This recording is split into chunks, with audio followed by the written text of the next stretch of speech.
Guys, muna na siyang naluto guys. Muna siya ang ano guys ay lami kayo guys. So, naglalana na sa katambok. Ang kaso na to ang ano para makita ninyo ang sulod. Gigtan magina mo guys. Lami gini guys. Mukbang ni. Ano guys? Muna siya ang ano guys. Muna siya ang ulo. Lami ni kayo guys.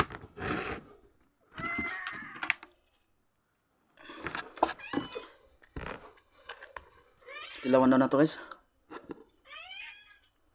Lami nga guys ay.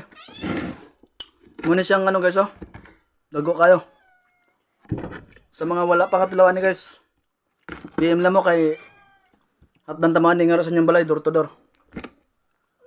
Lami na guys siya pati yung kaning mga pako. Dalawag kuya. Kulong kan guys. Ito manay. Ito manay. Lami na guys ay. Ano siya? Pero mga ano ani guys, paalala lang po mga guys, ang mga hebladani bawal. Makapataas na siya sa dugo ingon nila. Mano siyang pinakalami na ano nga rin guys sa likway, kaning ulo. Na nga rin pinakalami. Dugo dahil na.